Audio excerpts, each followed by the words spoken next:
Orang berdoa itu kan setahu saya membaca Al-Fatihah, istighfar, kemudian sholawat Nabi, kemudian baru berdoa.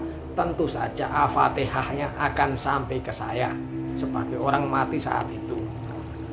Apalagi kalau ada orang mati kemudian orang menyolatkan, tentu saja yang mati tahu bahwa disolatkan, diperhatikan, ditolong, didoakan. Dan di dalam sholat jenazah ada pembacaan Al-Fatihah, ada sholawat Nabi, ada memintakan ampun pada Tuhan terhadap mayat itu.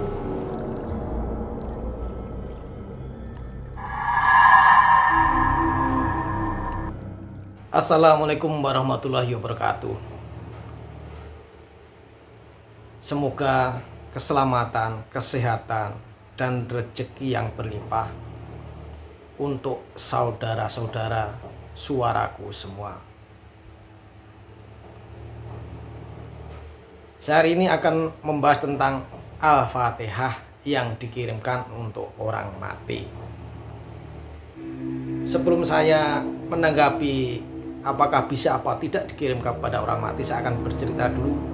Saya dulu pernah mati waktu kecil, walaupun hanya sesaat, ya. Pada saat saya mati dulu itu, menarik-narik orang untuk menolong saya pada saat itu jatuh. Tidak bisa menarik orang, memanggil-manggil tidak ada yang bisa dengar.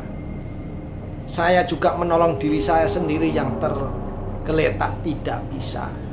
Yang bisa adalah saya menangis, meraung-raung, minta maaf pada Tuhan, berjanji pada Tuhan untuk nanti kalau bisa saya hidup lagi, saya jadi orang baik.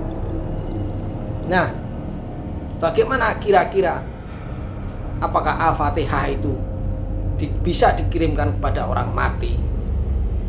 Yang saya tahu adalah apabila dulu saya ada yang menolong saya, itu tentu saja saya akan terima kasih kepada orang yang menolong saya pada saat saya mati dulu itu.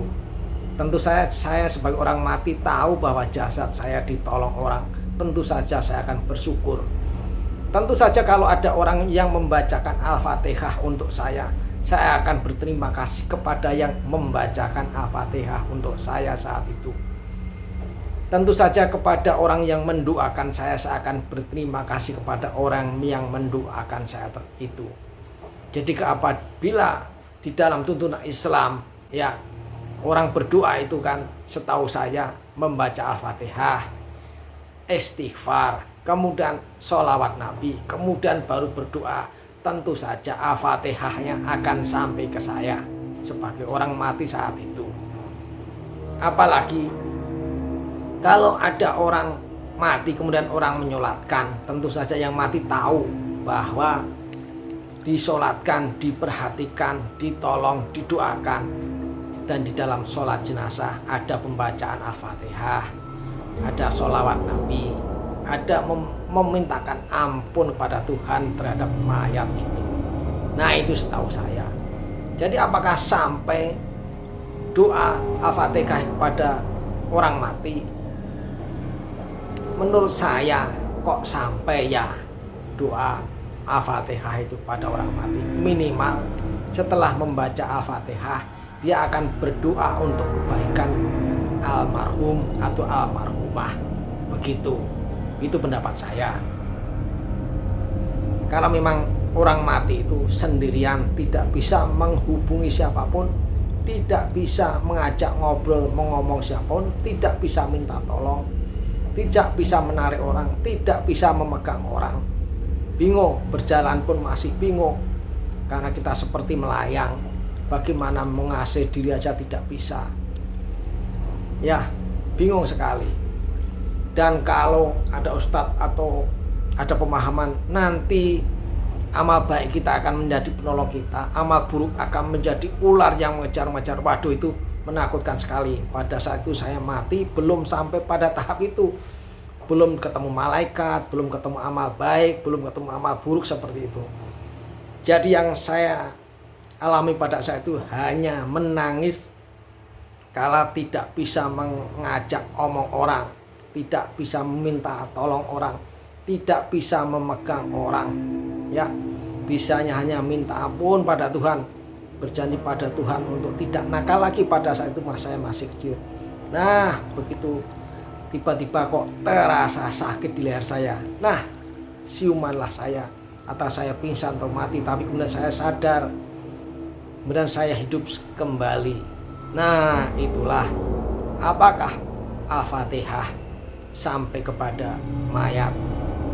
Insya Allah sampai, minimal doa-doa itu selalu dirindukan oleh orang-orang yang sudah mati. Kemudian saya hidup kembali. Nah, itulah apakah Al-Fatihah sampai kepada mayat.